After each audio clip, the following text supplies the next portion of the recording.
And welcome to I Protest. This is Donald Jeffries coming to you from just outside the swamp infested Washington, D.C., as we do every Friday at this time. No guests today. It's just going to be me and hopefully you guys. Hopefully we're going to see that chat room filling up soon. I'd like to have some of you join us. We'll talk about whatever you want to talk about. And there's Vince Agnelli. Good to see you, brother. And there, well, we have lots going on in the news. Hello, N. Good to see you. I think the great debate is going on right now. Good to see you, UYY, even as we speak, between Candace Owens and Andrew Wilson, who I'm still not sure what Andrew Wilson. Oh, good to see you, Ellen Corley. What Andrew Wilson is actually famous for, or why but somehow he got on Joe Rogan's podcast. In fact, I looked him up because I just wrote Linda Craig says she was just reading my subs. Thank you. Good. This is what I wrote about, wasn't it, Linda? Good to see you here. I always try to figure out where do these people come from. I had never heard from him either. I still can't really figure out what he's famous for, other than there's one famous thing where he debated a feminist, and it's to me, I think it's kind of hard to lose a debate to a feminist, but he was just annihilated by her. Apparently she knew that his wife has. Good to see you, Michelle. He's famous for yelling, Linda. That's exactly right. Seems to be, but she just confronted him with the fact that he's supposed to be a family values kind of guy, defending TPUSA, and he has his wife has 3 children from 2 different baby daddies. So I don't know. That's not exactly walking the walk. And of course, he didn't take too well to it. Good to see you, Stephanie Green. He didn't take too well to that and started yelling and was calling her names and just very. I seen a few people on X talk. I guess about they're watching the debate. I'll watch it tonight, but that he's not doing too well, which I guess doesn't surprise me. But I have my doubts about Candace, obviously, because just the fact that she would agree to a debate with something like, excuse me, I've got my sinuses here. So that she would, to agree to a debate with somebody like that. I don't see what the upside is for her, but hopefully she'll make him look stupid. It's a big show. That's exactly right, Linda. Good to see you, Don Lambert. But so at any rate, so we discussed that. We're going to discuss a lot. I'm reflecting on, I will be 70 in 5 days. So this will be my last show in my 60s. Yes, we did. We had lunch with Mr. Agnelli today. So good to see. And so it's obviously a milestone. It's making me feel old. And that number, I can't get past that number. So, we can talk about that, how some of you feel about that. I don't know some of your ages, but I don't have a real young audience. So I'm sure maybe some of you can relate to that. And then we have what Vince was telling me today, that I have not been able to check anywhere else, that apparently Trumpenstein has now done one of his flip-flops in the favorable direction, which he hasn't done for a while, where he throws red meat to his supporters, where he's apparently threatened Israel or whatever, and to withdraw aid from Israel and Ukraine.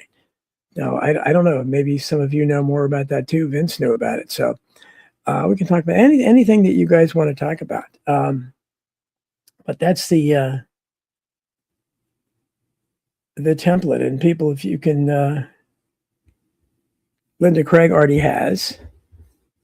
Linda says she's not too far behind me. Oh, okay. Well, I can't sell too much from your picture, Linda, but maybe it's an old picture because you don't look that old there. But I don't know. But I think probably most people listening to the show are kind of in the same general wheelhouse. But just I guess 70 isn't. It's not as old as it used to be. I guess it would be the new 50. Isn't that what they say? 50 is the new 30, 60 is the new 40. So I guess 70 is the new 50.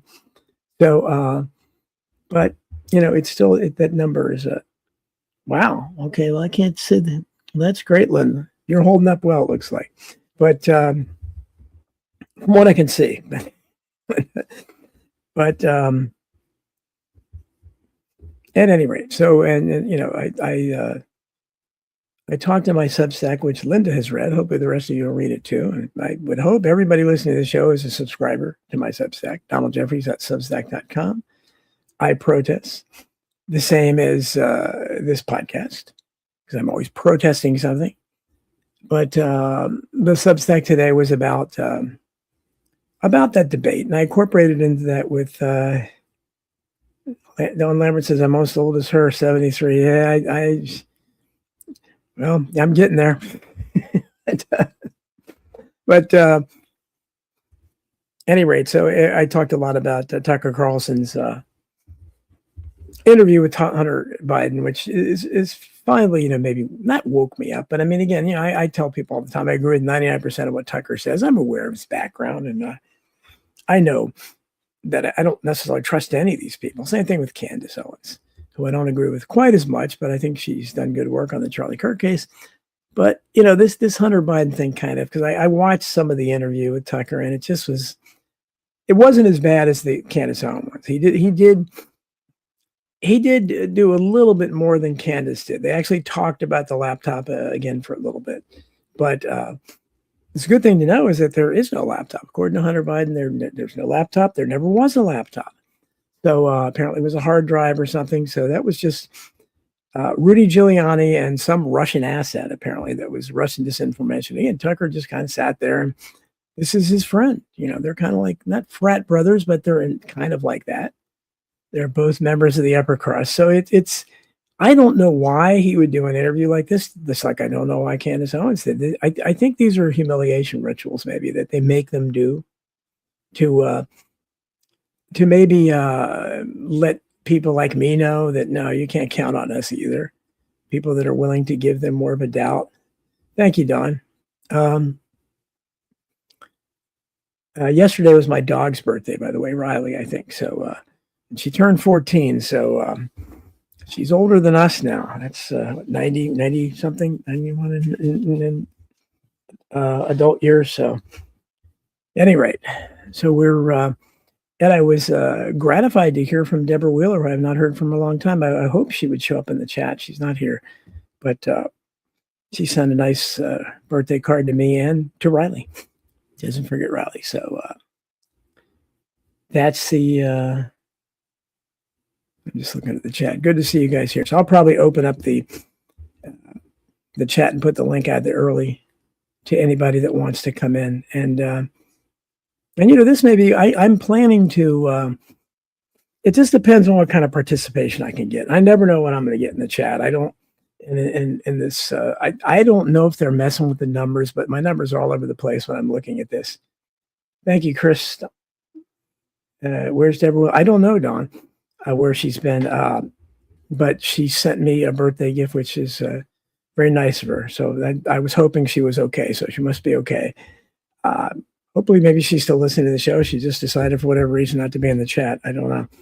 But anyway, where people come and go. I mean, sometimes I'll see an old name on American Unplugged chat or something. I'll say, hey, well, I haven't seen them in my chat for a long time. So I don't know what people come and go. Same thing on Substack. I mean, I get sometimes I'll look back and I'll read another article and say, oh, yeah, what happened to that person? So, people come and go, whatever that they get, especially when you talk about and write about the kind of things I do. It's all controversial. Stephanie said, so when and where's the party? It's actually within 10 days. And it will be at a restaurant near me. And I don't know how many people will be there. It's, I've lost so many people in recent years. We looked at it. I had a much bigger party for my 50th and my 60th. That's a great expression. My grandfather used to say, only getting only happens to the living, Vince. That's true. It beats the alternative. Thank you, Christine. But, I look at pictures of the 60th and I counted 8 people that have died since then. So that's 10 years. And some are friends, more are family members. So it's going to be different. It won't be necessarily what I would have envisioned. I would have thought, something bigger, but that's just the way it is. And as Vince said, it beats the alternative because there are people that don't live to celebrate that, including, I said, a lot of the friends I've lost. I lost friends at too young of ages, and that's some of my childhood friends, I found out died a long time ago. So, but anyhow, hopefully one dear friend from high school may be coming up from Florida, which would be great if she did. It'd be wonderful to see her. I haven't seen her since my 50th birthday. So that would be very cool. And she's probably my oldest and dearest friend at this point. So hope to see you, Kay. But at any rate, that's on the personal front. Felix. So there's Felix. Good to see you, Felix. Says, in your opinion, is Trump suffering from a mental illness with his lifestyle of pooping and urinating on himself? Well, I don't know if that's a mental illness. I mean, if he really is doing that, unfortunately, I think it's a product of age, and it happens to some people. Usually, it doesn't happen to people that seem to be in as otherwise energetic condition as he is. So I don't know. UYY says, question for Don, did you ever talk to Sidney Sheehan about when Bill O'Reilly went after her? I don't think I've talked to her about that. I need to ask her that. But I mean, Bill O'Reilly goes after everybody. He certainly would go after him. This is a guy, remember, I talked about it in, I think it was Hidden History or American Memory Hole, where he went after a guy who's lost his father on 9/11 because he expressed doubts about it. And he was acting like he wanted to fight the guy. I mean, O'Reilly's insane. But it probably, time goes by so fast. It was a year, maybe 2 years ago. I don't remember. His podcast contacted me and wanted me to come on. And I just had to look at it twice. I said, Bill O'Reilly wants to interview me? And I'm thinking, what is he going to threaten to beat me up, I'm guessing? And he knows about me. But so I replied and everything. And then thank you, Robin. Good to see you. And Robin, thank you very much. Again, you're way too generous. Robin's just a wonderful supporter. But for whatever reason, he invited me, and then they quickly retracted and took it back and said, we'll contact you. And I knew they weren't going to. So I don't know how they got my name, but I mean, all they had to do was look at the titles of my books, and why would O'Reilly want me on the show? I don't know. But again, I guess he took a second look and said, okay. Stephanie says her birthday is 11/11. Everyone invited, and it will be a work party. I'll make you hot dogs. Okay. I wish you were around, Stephanie. You were close enough to me. As I recall, I think we're not that far away, but I think we're a few states away or something. But at any rate, so those are the major items in the news. And so, yeah, I'll take any questions you have from the chat, and anybody that wants to, I'll put the link out there in a few minutes, and you guys can jump in, and we'll, I'd like to hear from somebody. White Wolf, I don't see is there, and RB Ham, I don't see there yet. And those are usually the two that jump in quickly. So it'd be nice to some of the others want to come in. That's fine. And I'd love to see more of you on video. That would be really cool. In fact, I'll put that out there now. Let me put the chat there, and then the link to come on. So I'm putting the link out there. So jump on in. It makes it easier to do a show by yourself when you have interaction. So it's great. At least it's not questions from the chat room. It's wonderful to have you guys on. And it says Robin to the Bat Cave. There you go. Yeah, we need a Batman. That's what we need out here. So the link is out there for anybody that wants to join. Love to have you. I love this participation. That's what I said. When I start going on Substack Weekly, hoping to get a lot of people, because I have a lot of subscribers there, but I don't know how many people will watch it. And then hopefully we'll get I don't think I can do this. I think this is cool to be able to bring people on. And I've seen a couple other people are doing that now. I don't know if they got the idea from me, or maybe they were doing it already. But it's cool because it makes an interactive show. And I got that idea from Red Pill 78, who I haven't been on his show for a while, but he used to have me on fairly regularly. Maybe I'm too anti-Trump now. Thank you, Dawn. I appreciate it. My beautiful shirt. It's a crazy, it is what it is. It's what I wear. And although I have that one good thing I'm trying to do, Central Pennsylvania. That's right, Stephanie. I know you weren't too far away. Black Zionist said, "Did you watch the Candace versus Andrew?" No, I'll watch it tonight. So anybody that has, sure, give me some heads up on it. But how can I resist that? It's like a train wreck. But I am dubious of why Candace Owens even accepted it. And at first I thought, well, the fix was in, so she could somehow be exposed. But I don't know how. It's like losing a debate on the JFK assassination where you're arguing for a conspiracy. I don't know how that's possible. But, it's been done. It's like a few years back, they had I remember John Barber and I talking about it when he was in D.C. It was the same time they had another mock trial of Lee Harvey Oswald. And some of these guys, I'm not going to mention them, that are dubious, that are involved in the JFK research community, were involved. And they somehow lost the case. And again, that's just not possible. It's not possible to do it. I'm not a lawyer, and I could present it. Now, of course, you could, you're going to get an idiotic jury. I was watching again I watch the civil rights lawyer sometimes on YouTube. Although he doesn't answer me, I'd love to get him on my show. But I like what he does. He exposes police corruption and how another jury again found the cops not guilty, even though their entire crime was caught on video. Ellen Corley, good to see you. Yes. Hi, Don. Hi, how are you? First one to jump in. This is, happy birthday coming up for Thank one you. thing. I appreciate it. Thank you. You mentioned, that you talk about controversial topics, and that's what I really appreciate is your conspiracy, the lie, your writing. What's the name of the book, about conspiracies? Hidden history, crimes and cover-ups in American politics. That's right. They're all pretty much to do with conspiracies. Right. Well, so anyhow, I'm basically, a man recently suggested at the Green Party that I should write an encyclopedia on conspiracy theories. And I think they're all true, basically. There's, sure. Yeah, me too. There's so much that hasn't been exposed. It keeps getting covered up, to me, it keeps coming back to Zionism and the Rothschilds. But I recently read something that, because I'm like a fact checker, that Mark Lane was a Zionist, and I know you worked with him. Is that true? I don't think he was a Jew. He was Jewish. I don't think he was a Zionist, because he, near the end of what happened, and again, people always used to tell me Mark Lane was this or that because he was Jim Jones's lawyer and he survived Guyana. And I in my Substack today, I wrote, one of the books that had a huge impact on me when I was a teenager. I read the Illuminatus trilogy by Robert Anton Wilson and Robert Shea, and it's a sci-fi, and it really influenced my novel, The Unreals, because it's got a lot of faction in it. A lot of real names. What trilogy was that? I'm sorry, we have an air show. Planes flying here.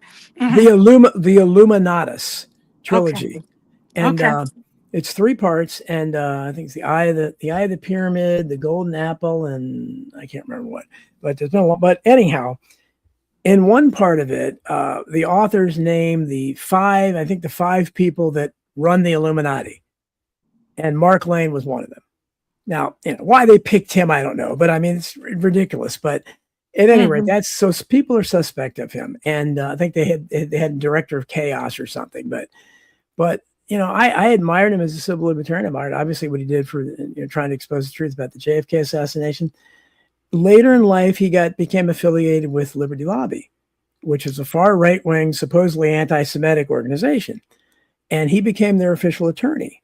And he represented them in disputes with William F. Buckley, Aunt Jack Anderson, and Mel Mermelstein, who was a Holocaust survivor, who was claiming they were Holocaust deniers. So, and also Hunt, right? The and he had Howard Hunt too. Yes, famously. And he was their attorney in all those cases. And in fact, one time when I called the Spotlight to talk to them, and I used to call them once in a while, and now, of course, I write for American Free Press, is what the Spotlight became. He answered the phone. I said, Mark Lane? And so, but he supposedly became best friends with Willis Carto, who is a director of Liberty Lobby and is considered, a quintessential anti-Semite by, all the people that, look for that. So an odd choice of a best friend, needless to say. So I don't think it's possible Mark Lane might have been a Zionist when he was younger, but near the end of his life, if he was, then he was some kind of double agent because he was hanging around with people who were, very anti-Israel. Right. It seems like just reading, I loved his book, Plausible Denial, where he exposed how I just love this, how to, that because the Liberty Lobby got sued by H.L. Hunt, that he was able to get discovery, and therefore really expose the CIA. And but what's confusing is I think of the CIA and the Mossad and Zionism as all being kind of the evil imperialist empire. And so and I thought of Mark Lane as being anti that, right? And so it's confusing, Well, he was in my book, and again, and then that's again the people that wrote Illuminatus, Robert Anton Wilson, later wrote a lot of other books, Cosmic Trigger, The Final Secret of the Illuminati, and other books that were not fiction. And he was notoriously very close friends with Timothy Leary, who was outed as a CIA agent. So, and was very dubious of conspiracy theories. And Wilson later became, even though he wrote Illuminatus and influenced people like me, he was kind of skeptical of. So I don't know. And a lot of people claim he was the reason he wrote it because he was actually a member of the Illuminati himself, and it was like his assignment or something. But he certainly talked like an insider. But I don't know. I know that if it's like they say about a lot of people, and I just wrote about Tucker Carlson and Candace Owens, but there are more people that are not as big as that people think are shills and disinfo agents. So I can see them saying that, Mark Lane, because they say that about everybody. I mean, because you can find something in your, like I said, if they looked close enough to my background. I grew up in a house that the address was 3333, and I lived there for 19 years. Obviously, I had nothing to do with it. I moved there when I was 2. But if people looked at, his address was 30, that tells you something, So sometimes I think we can look too close at these things. But don't you think it's, a form of smearing, to call somebody that, or I think there's always some intentionality, but and that's why you were talking about Candace, and to me the reason why they're suddenly so popular is that because they're daring to speak out about Zionism and the fact that they killed Charlie Kirk probably, and that's Occam's razor. That's the most logical, simple explanation for it. But most people in our world think. I mean, they've told me many times. If you were legitimate, you would. That's why you're not allowed to be big. And they'd kill you if you were. So the only way to come out as being legitimate in our world is to either, like I am, not have that big of a platform, or to be killed. So that's a hell of a note that you have to do that. Otherwise, you're legitimate. So I don't know, but I was disappointed in Tucker Carlson's interview with Hunter Biden. I don't understand it. I was disappointed with Candace Owens' interview with him. I don't really understand it. To me, it makes. I don't know what they got out of it. They don't need ratings. Yeah, I didn't even know it happened, actually. No, I thought of. And they both were very sympathetic interviews. They weren't, they didn't really question him too much about the laptop or anything. What? And no, that's what I'm talking about, Robin. I haven't, and thank you, Brian and Deb McCarthy. Good to see you too here. I have not watched the debate yet. I will watch it though later, I think. Have you? Anybody that's seen is watching the interview? Chime in. UYY wants to know, Ellen Corley, tell us about how one runs for Congress. Tell your story, please. Yes, tell your story. Yeah. Well, I tried to run actually 5 years ago when in the Green Party. I basically was just wanting to be the one that gets into Congress, which I haven't been able to do. Who would be the one that would dare to speak out and just I'd love to have, have that platform that the news come up and what do you think about this? And I'd be Mhm. like, we need to investigate these murders I'd and love to see assassinations. you there too. Right. But all I had to do was, but so the Green Party just threw me out, right? Or they had an election and pushed me out for being anti-Semitic. This was in Oh, 2020, just yeah. because I said I'm not for killing Palestinians. And then I've been, frustrated about it. But a man I know was running for Democratic, and the Democrat Party is in my district, and I was like, well, would you mind if I ran too? We'll kind of do it together, because he had done it before in 1982. He's now 88. And he said, I got 8%. And actually, the Republicans tried to buy him out, and say never run again at that time. But Mhm. this time I got 8%. But Well, that's my not bad. feeling, yeah, first I just had to get the 1,270 signatures to get, into the Yeah. primary. And that was, Well, fun that really is the key, is to get the signatures to get into a primary. But, unfortunately, the reality is the incumbent always wins. And so, I'm kind of push on this because I think we need to reform the way, campaign finance, but each state is different. And it's crazy. Our primary was in March. I wish it was now. It would have given me more time, to jump on issues and try to. I think you've got to get yourself in the media is the challenge, right? yeah, no, it is. I'm laughing at the chat because I had lunch today with Vince Agnelli's in the chat. He said I didn't have that nose thing at lunch. What was in that burger? I don't know, but maybe I'm trying to in preparation for my birthday. I want to feel good about something, so I'm going on a diet. So I've already lost 14 pounds. So I'm going to keep doing that to have some positive going as I feel old. So the number is getting to me. That number's bothering me. So Well, I turned 71 last year, and as you mentioned that, I'm like, I'm 40 pounds heavier. I mean, that seems, I don't, how do you lose weight at 70? well, I tell you, my daughter is one that turned me onto this. It's really easy. It's let me tell you what's it called. It's an app. Um, anyone that's interested, it's called My Net Diary. You can download it, and you don't have to do like I don't. You can enter everything you eat, and they keep track of your calories for you. I don't do that, but what I do is I look up the calories because most things now have. I never used to watch calories for years. I weighed the same as when I was in high school, and so I never I ate what I wanted, and I got a lot of activity, so I burned a lot of calories up. But everything has calories on it now, so you just look at what the calories are, and then if I don't know, like okay, what's a slice of Domino's pizza with pepperoni, and they have that, so you can keep track of it like that. So like today at lunch, what I did, when I go out and have something like hamburger and French fries, I just eat half of it. I eat half the burger and half the fries, and that cuts it down to something manageable. So it's really just about that. I don't really get hungry, and I don't know. I mean, obviously my birthday is going to tempt me, and I'll have to go off it a little bit, but it's not that hard when you do it like that, And I'm Stephanie's going on 66. Okay, Vince is going to be 39. Okay, but you're like Jack Benny. You mentioned Jack Benny today, but thank you, Robin.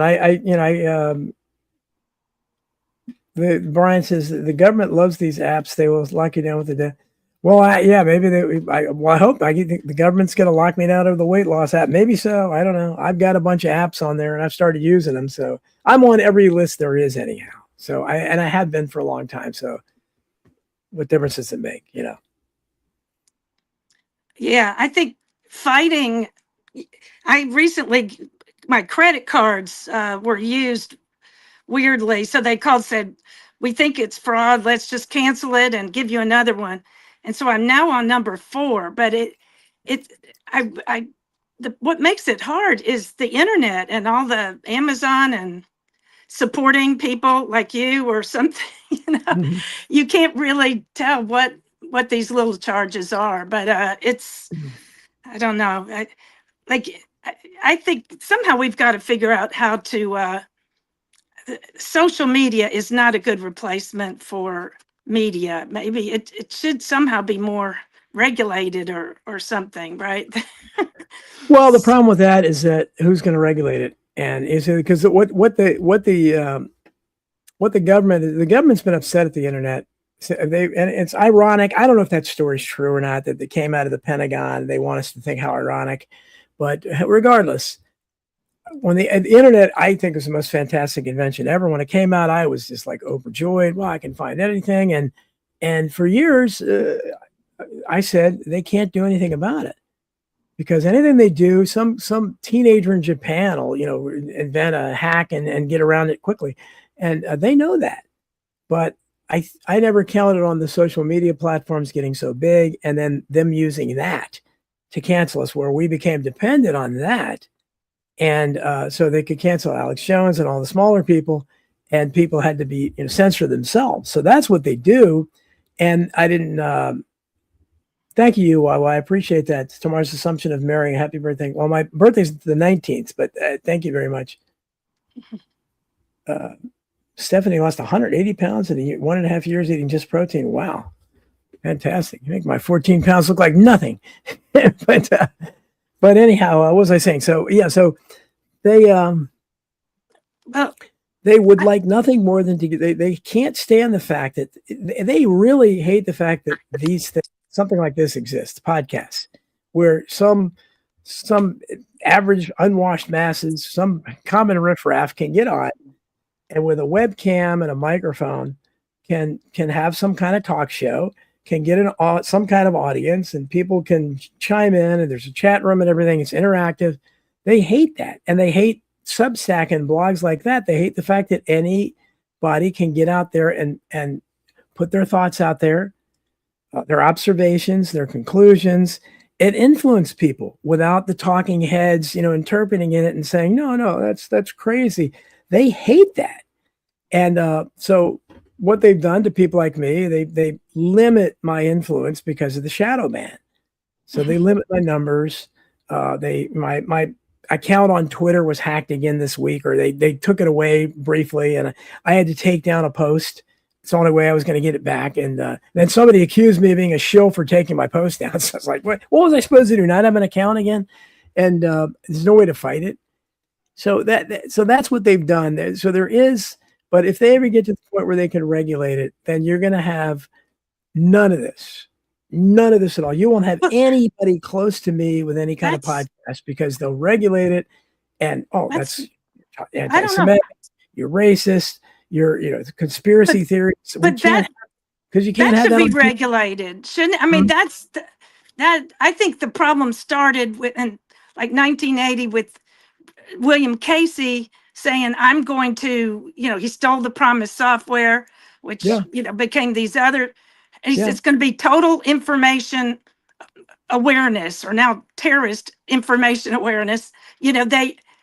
And this is how they can shadow ban. And I just think we've got to stop the government from being able to shadow ban and then, because it's all privately owned, supposedly by Zuckerberg and these people, that they go, well, you can't regulate them. The First Amendment doesn't apply to them. Well, that's what we would have to do. And they didn't. The reason the FCC was allowed to exist is because they didn't. The founding fathers never foresaw. They didn't see anything like radio or television or movies. Certainly not the internet.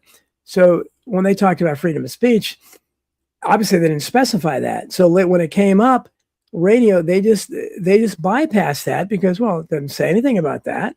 These are and so that's the problem, is that it should have been amended at that time to cover all forms of communication, and they should have said something like all forms of communication, like radio, television, and anything in the future, any more technologically advanced forms of communication.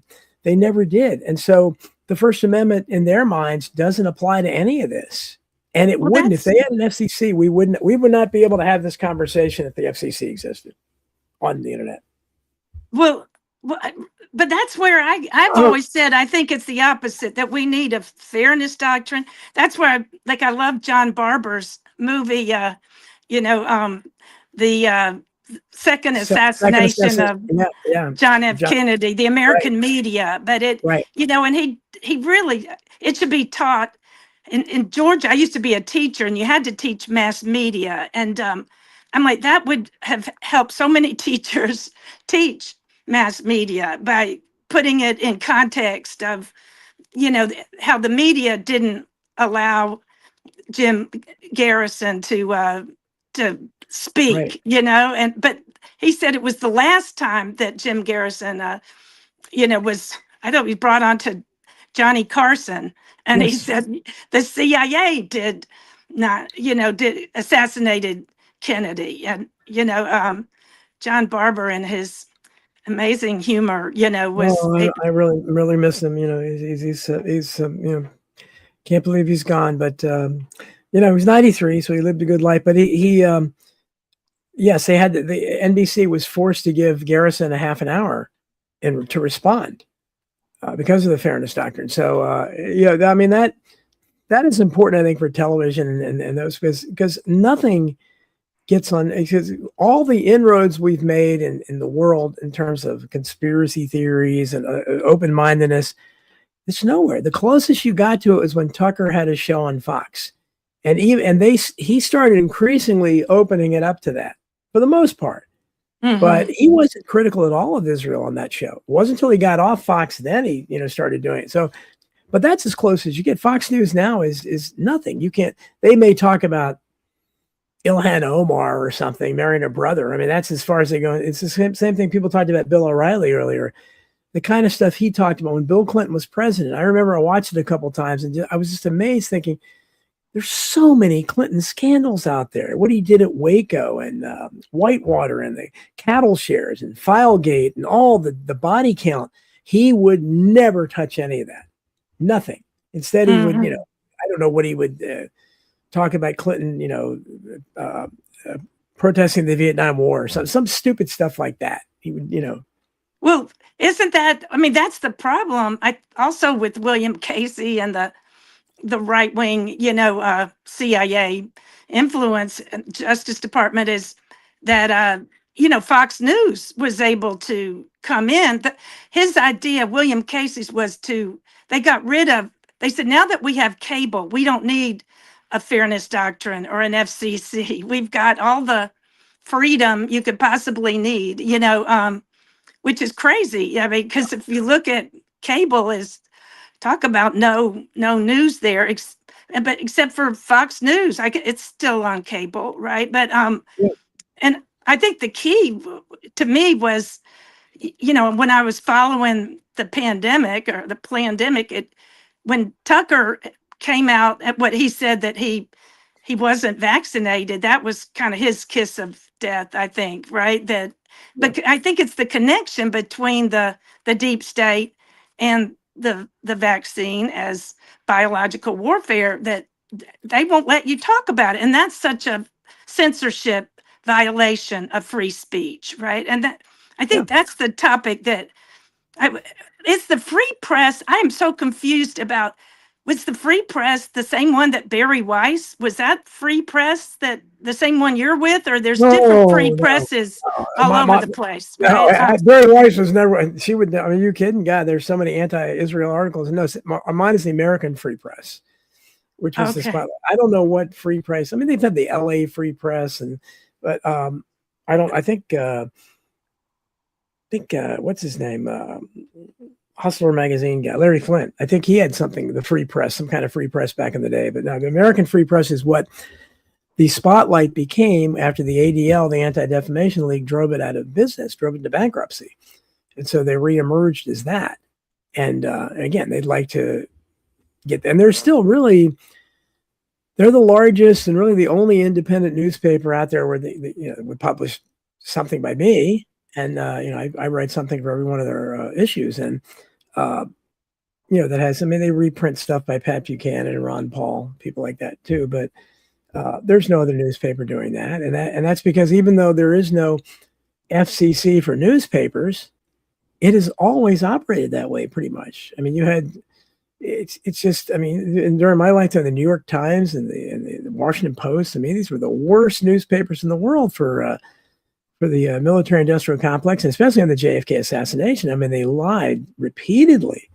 Mm-hmm.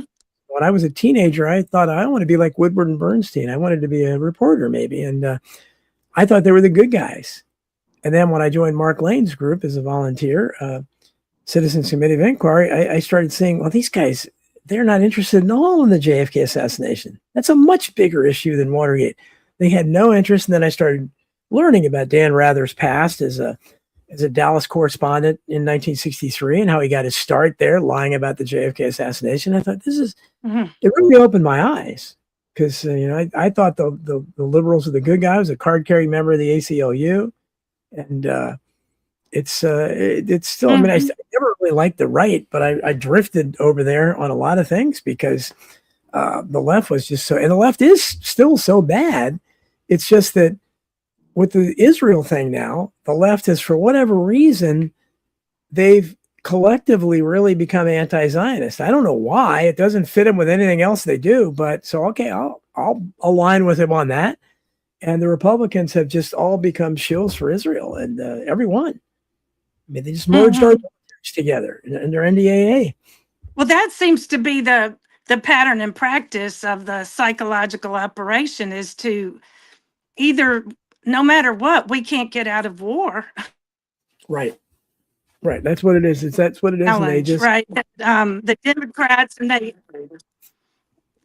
operate as a party, and that's it used to be 40% of people were Democrat or independent, 30% Republican, 30%, Democratic. And now I think we should have 100% independent.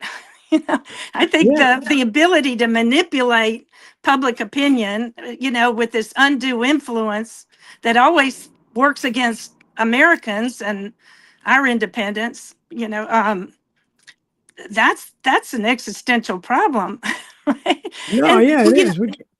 The way the propaganda that I remember the beginning of this Ukraine war, they were saying, well, the America propaganda is that America's winning, and the other side, I guess, the European or the propaganda is that Americans losing. And I mean, to this day, I turn on alternative media and I can't figure out whether America. Well, I'm pretty sure that America's losing, but and the other thing is they want to keep. The media in America, and I think it's controlled by the BBC and, the Crown and the globalist, that way. That's what I'm, LaRouche, I'm aligned with the LaRouches in terms of tracing it to the Crown of England. I voted for Lewis for president. One of those elections I know I voted for him. We here in Virginia, we've had representatives many times in the past that ran unopposed, and a lot of times they had a lady named Nancy Spanus.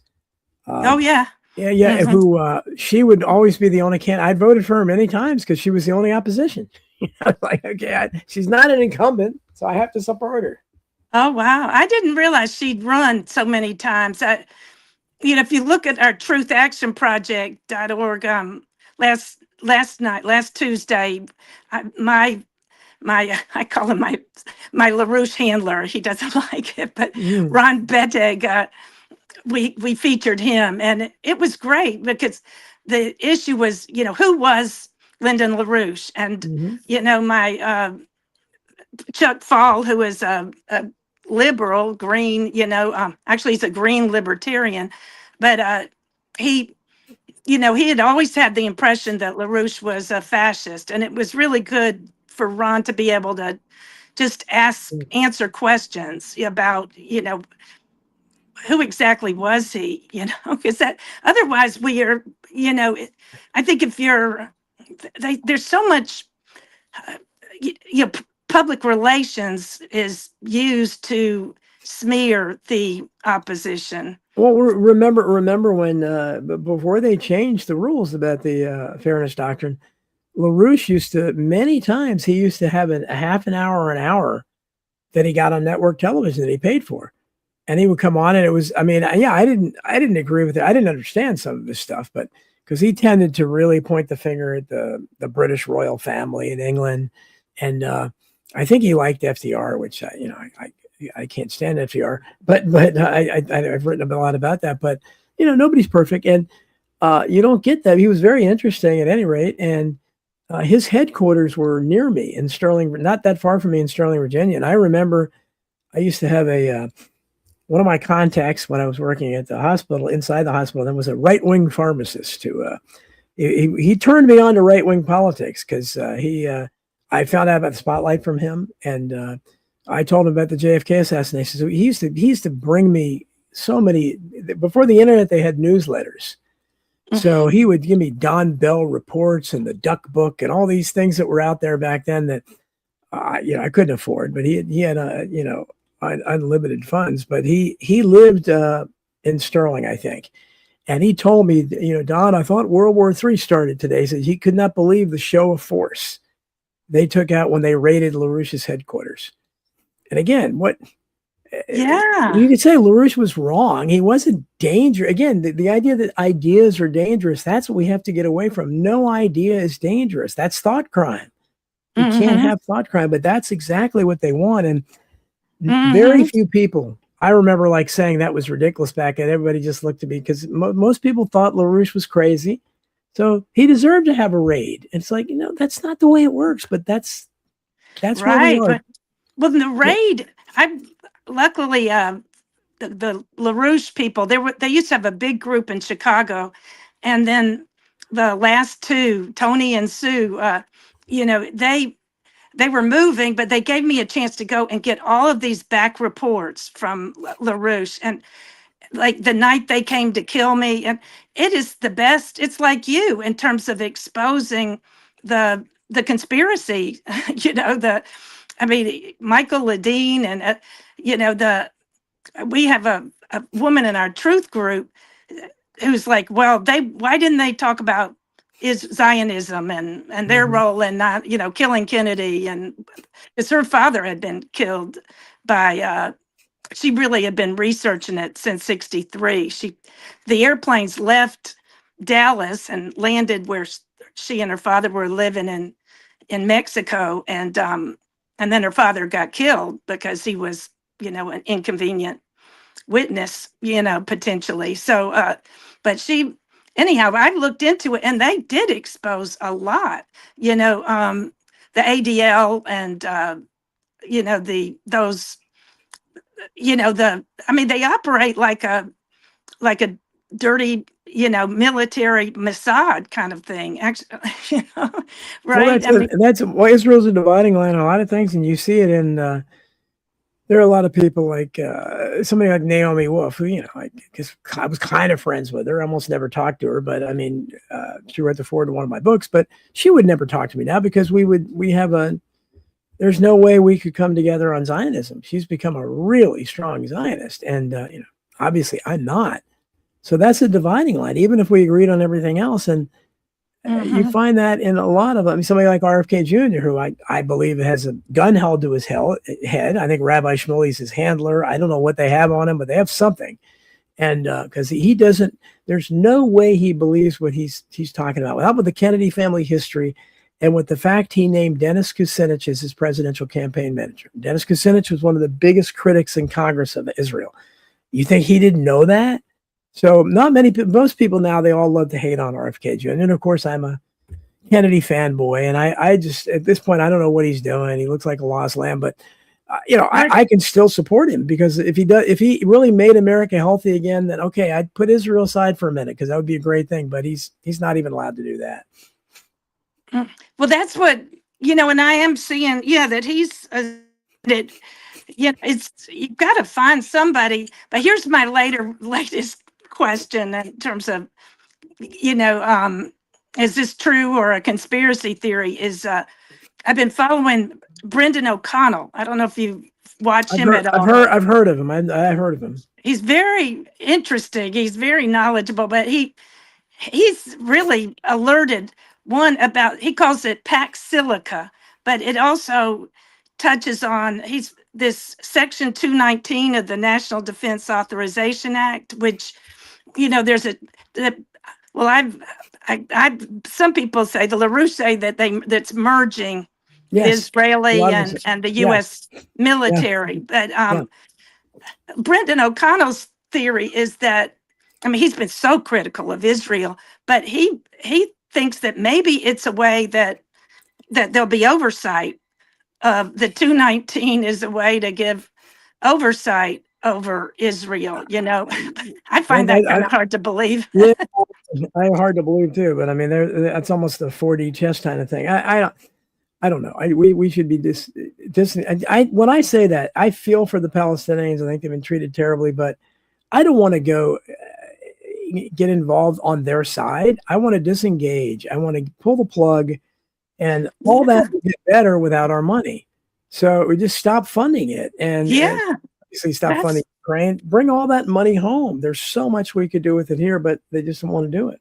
Well, yeah, that's because it seems they've got the AIPAC controls both the big parties, so and that seems to be it should be against the law. Actually, it was on the news that they're saying that, well, AIPAC, because people are starting to speak out about it, with that election in Michigan, how much money was spent there.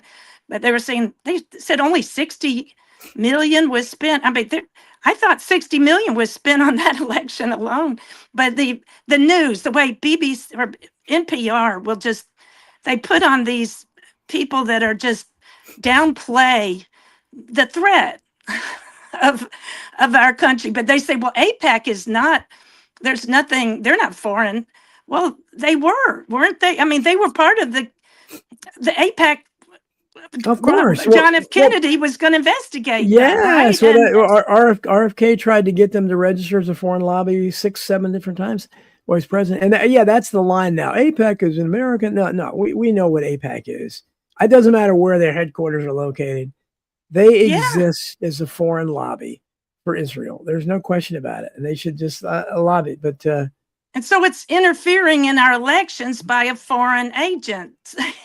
Of course. That's the whole idea of the Foreign Agent Registration Act, right? Absolutely. But I don't know. Actually, I remember seeing somewhere that there's surprisingly only 4 people, I don't know who they were, have ever been, accused of wrongfully not registering with the Foreign Agent Registration Act. These are the big ideas that I'm like, that's why I wanted to go to Congress to try to push something like this. Well, we need somebody like you there, because again, and there's so many. One of my populist ideas, and I got it actually. I got it from the People's Almanac many years ago, which I used to love reading. But written by all Jews, Wolochinsky and it. But I love the People's Almanac, and one of their ideas was to have the House of Representatives become a lottery system. So that every 2 years, random people were picked in a lottery, and they served for 2 years across the country. And that would assure a real cross section. That would assure, that would be great. And it would stop, at least in the House, it would stop. It would be really effective term limits, and it would, you would have a hard time bribing those people that were there for that short a period of time. So I like that idea. And I think that may be the only kind of thing we can do. It would at least, now there's, you could still get a bunch of stinkers in there, who knows, but they would be different people. They wouldn't be all lawyers. They wouldn't be all CFR members and that you have now, but we need something, because that's what was the appeal of Trump.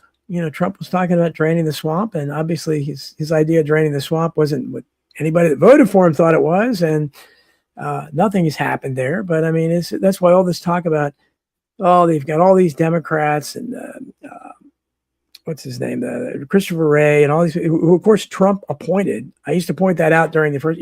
Trump appointed Christopher Wray, right? That was his appointment.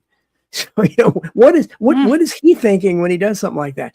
But all these people, they have dead to rights, and they've had Hillary Clinton dead to rights forever. I wrote articles in the American Free Press years ago about how John Brennan wrote a memo, the CIA director, about how, and it's out there, that Hillary's idea is to blame the Russians for Trump's election. It's obvious, but they don't do anything, and they act like this is new news. And so on X, I just keep saying, okay, good. So when are they going to be prosecuted? Who's going to be prosecuted? No one will be prosecuted. They'll just keep talking about it. Well, actually, that's what I did want to bring up. But I don't think I got to that this Brendan O'Connell says that that Israel is in bed with Putin as well as Xi, the Chinese, and that they're all working. Israel's kind of the master, octopus, kind of controlling all of this. And I'm like, you're right. Everywhere we look, and it's either pro Ukraine or pro Russia, or pro Israel versus pro, and those are all distractions from, the fact that all the leaders probably are all working together, right? For the money, they're all bought and paid for, and that's why there was something called the honest services laws, and that got narrowed down to it was supposed to stop corruption and say that you could prosecute the Justice Department for something other than being able to take money, be bribed. But that needs to be expanded, because it's like whatever this recent thing, they go, we'll send it to the Justice Department, and it just dies there, right? And they've also given them immunity from prosecution, right? Given themselves immunity from prosecution, and now Trump, and this is what Himmler and the Nazis did, and I mean, this influence over their control over our justice system is really scary. Well, it's a joke, and no one's ever held accountable. And again, the people that still are loyal to Trump, when they had Fauci, they trotted him out there, and of course Fauci, was horrible. He wasn't the only one. A bunch of them should be prosecuted. Bill Gates, the directors of the CDC and at WHO, but Fauci is he was pardoned by Biden. And the idea was, okay, well, it was invalid because the 2020 election was valid. Okay, that's fine. But the problem is your fearless leader, Trump, came out right then after he testified. Oh, no, I'm okay with the pardon now. I'm not going to contend. So he's telling you that he's okay with the pardons. And yet you're still talking about it. Fearless leader's not going to do anything. He pulled the rug out from you like he always does. He creates it. And so that's the whole Trumpenstein project, is that he puts these things up. He was one of the leaders in the birther thing about Obama, which there was something there. They were hiding something about Obama's past. But then as soon as he became president, one of the first things he says, Barack Obama was born in the United States, period. It's like, wait, what? So everybody that might have voted for you because of that, again, but he always does that. And somehow his cult doesn't catch on. I don't know. It's like, it's a script. I think that, that's the public relations agents, that seem to be crowning the Rothschild, the Zionist Rothschild, City of London, and maybe Russia. The real rulers are, they're writing the script of all the elections, all the media, all the war, it's just, and it's like propaganda laws. You were like, well, didn't they end propaganda laws with yellow journalism? And you thought there'd be some regulation over propaganda. And actually, I think, they said advertising agencies, maybe they have to be, but it seems like it all depends on the other party suing you, or libel. I mean, everything that they our major media is no different from TASS or Pravda. The only difference is the Soviets knew what they were. They didn't believe it. Most Americans think CNN and Fox News and the New York Times and Washington Post, these are not competing outlets. They're not. If they were, you'd see some competition. You'd see some real difference of opinion. They're not. They're all Zionist. They're all anti-conspiracy theories. They all go after the same people. So if somebody comes out that might be, whether it's fake or not, like when RFK Jr. was running for president, whether it was fake or not, they all lined up against him. Everybody hated it. That's what they do. And this is, as I talk about all the time, James Forrestal, who was Harry Truman's Secretary of Defense, who they pushed out of a window at Bethesda Naval Hospital later. And he told Joe McCarthy, who, read my books, you can see how wrong they were about Joe McCarthy. They really smeared him and blamed him for a lot of stuff. They blame him for the Hollywood people who appeared before the House Un-American Activities Committee. McCarthy was in the Senate. He had nothing to do with that. But again, it's McCarthyism. It's like, okay, whatever.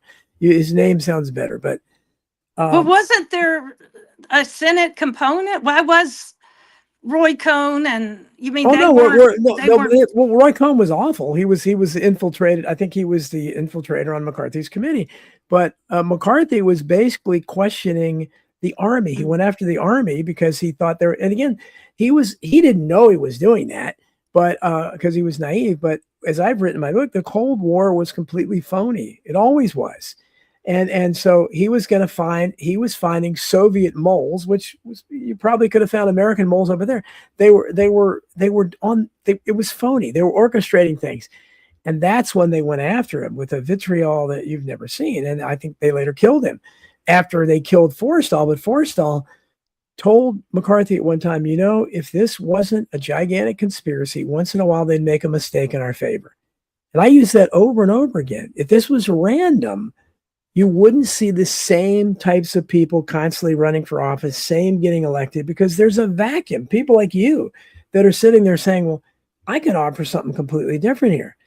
But people like that never have a chance because they stop and it always ends up with the same people in office. And so nothing can ever get done. And I don't think that's, that's any kind of accident. Well, I agree. And that's why we need, maybe actually, as I write about this stuff too, and come to the same conclusions that you do, that at one point, it's like public relations is not regulated, but actually the Public Relations Society of America, was, they said, maybe you should give a talk on this. And I was like, I really should, it really is, it's just propaganda, right? That's basically, that's why I say unregulated. It's just left to, I didn't realize the Federal Communication Commission doesn't have any oversight over the media, but over the press, right? No, the problem is that the FCC, they use the FCC. UIY says, if I've ever been inside a Trump company property, what did you think of the decor? Well, I think I used to go to Atlantic City too frequently. And Trump had he had one or two casinos there. I didn't go to his very much. I don't remember that much about them because I didn't get deals there. I would go where I got free rooms and stuff, but I can't remember. I'm sure it was gaudy as showing up in the White House. But I mean, the thing about the FCC is that they were again FDR's, one of his many alphabet agencies that were put, and because radio had been invented, movies had been invented, television was going to be invented, and so the powers that be, they had to have something to prevent real dissemination of information, because something like that, even radio, was much better than newspapers, because everybody was listening to the radio. So if you could have real people, now you did have some at the beginning. You had Father Coughlin, the Catholic priest, Charles Coughlin, who was very anti-Semitic. He talked about the Jews all the time, and Roosevelt shut him down. But they used the power of the FCC to do that. But in the beginning, before that, he was able to get on the air, and he didn't violate. I mean, later you would see people like Howard Stern who would be, the FCC would go after him for, different reasons, for, obscenity and nudity and stuff like that. But they're there to censor.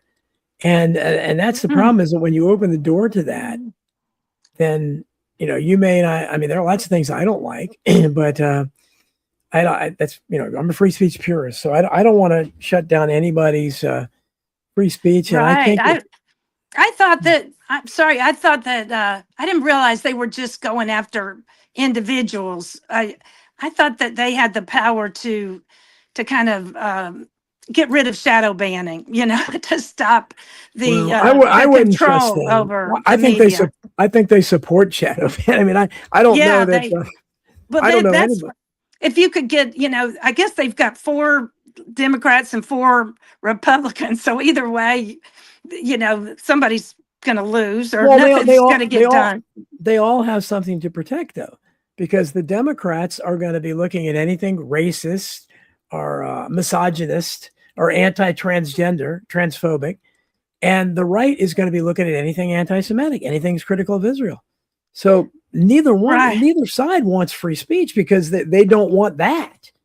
They may Yeah. support, the other. Oh no, we can't have that. So that's the problem I have with it. But let us, because I said we have a right under free speech. We have a right to be racist or anti-Semitic or whatever. I mean, that's that it's part of you. It's your opinion. People Well, can say, well, that's terrible. You feel that way, but you have a well, right to. Otherwise, you're not free. well, I was thinking that we need to expand. It seems like the Supreme Court cases will say, okay, you don't have the right to discriminate based on sex or based on race, Sure, but right. it needs to be expanded to for having a political opinion. Yes, absolutely. That's where the discrimination is, and Yep. it's all, it's total. It's I would love to. totalitarian. I'm putting this. And I'm putting the it's link out there protecting again, guys. Remember, corruption. anybody that wants to jump in and join Ellen and I, please Yeah. do. Love to Yeah, have you come join the on in, session. people. Yeah, come on. I I hate don't being see accused of. a White Wolf or RB Ham either. I don't know where they are today, but they usually would be jumping in. But hopefully, my Canadian friend RB Ham, not sure what he's doing, and Mhm. White Wolf Yeah. would turn this into a discussion on Catholicism probably, but regardless, it's what he usually does. Well, I've got another topic that I think when you Oh, Angel mentioned, Blue, yeah, where is Angel Blue? I don't see her here. Go ahead. I'm sorry. yeah, the Taj Mahal, and that was financed by Wilbur Ross, who is Rothschild, right? Just like Yeah, Trump, no, Epstein, said, yeah. well, I represent, you know, Rothschild, and that's the real third rail right there, right? The media won't talk about that. And that's why you really should. I bring on actually Brendan O'Connell as a person that he I'll would have to be look him up. interesting. Yeah, I Well, was if he writing would last come, I night. mean, Oh, usually he would. usually I look at how popular people are, and if they're too popular, they usually blow me off. I mean, they usually don't respond. I mean, that's been the. No, he's not that popular. He's actually the most shadow banned, Oh well, good. targeted Well, we should get person along out well then. there. Yeah, we should get along Right. well. Chris He's living Graves, in good. Mexico because he's been writing about Israel, and Oh, but okay. he calls out Candace Owens Oh, and okay. Whitney Webb. He goes, why don't Yeah. you write about what Christopher Boleyn says, or why don't you Well, really expose the stuff, well, right? And Whitney Webb was on my show a couple times early on, and she's so popular now. She doesn't answer me anymore. That's what happens. This is. well, Oh, there is Angel Blue. Thank you. I'm watching your awesome show, making homemade muffins from my mom. Oh, that's great to see. Thank you, Angel. I appreciate that. Chris Graves, it's great to see you in the chat. I hope you're doing okay. Haven't seen your name, although I saw it last week. Thank you. God bless you too, Angel. But yeah, no.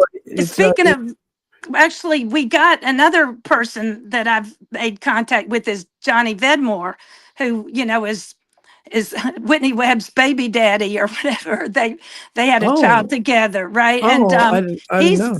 he is really interesting.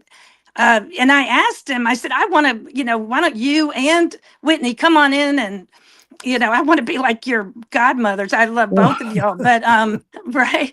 But he said she is she only trusts like 1 or 2 people. So she really doesn't, it's very hard to get her. He can't get her to come on. But she's on the big shows now. She's been on the big, she'll go on Jimmy Dore and stuff. She was on my show early on. And that's what I mean. It's like, I've compared this. This is a social hierarchy, and now Whitney Webb has moved to where she's close to the most popular table in the cafeteria if she's not at it. And that's where, Joe Rogan, Tucker Carlson, Candace Owens, they're sitting at that table. I'm over in the corner somewhere with people like me, and that's the way it is. It's a social hierarchy. Well, And I don't know. change. I think it's actually, I disagreed. I remember you said Mhm. that last time I was on, and I Mhm. think she's targeted. I mean, the first time I was like, Well, she you're may probably be. going to get killed if if she Mhm. lived any closer. But and she also gets smeared. Actually, that's why I like listening to Brendan O'Connell. He says her father is CIA, and Well, Candace Owens' her father's very husband well. is is with the crown, and Yeah, they. yeah, yeah. So there's they may well be actually. Another really interesting guest is Lehman is his name, Leonard Lehman Lerman or something, and Leland Lehrman. His he came onto our medical doctors for COVID ethics, which brings on great speakers that were all punished by the pandemic and Mhm. the operation. And but he acknowledges that his father was Project for New American Century and organized it. And my stepfather was, the people, he worked for Oppenheimer, head of research for Oppenheimer. But Mm. his Christopher Bolin said that his partners, who he adored, Leon Levy and Jack Nash, were part of the 9/11 and Yeah. so it's, but I think maybe that's the hope of our generation, is that you can't really censor the second generation, right? There's a lot of Well, people I mean, speaking out. I don't want. I mean, and I know people have said, are suspicious of Whitney Webb. She does come from a wealthy family. I think that's probably why. But I admire her work on the surface. I can't. As kid, she's been on my show a couple times. I just But end up getting a chip on my shoulder when people don't answer me, especially when they used to and they've been on my show, and it happens too much. And because I don't do that to anybody. And yeah, if well, people ask me on the show, first of all, I never say no. but you're great at that. But I think sometimes the emails don't go through, and that's another. I Well, wish that we need to be regulating the way media. I mean, I think they could very easily just make sure that nobody gets my emails. It seems like that, Well, yeah, you no, know. I think that sometimes too. But again, that used to be my go-to thing about regulating because again, I used to be a Democrat.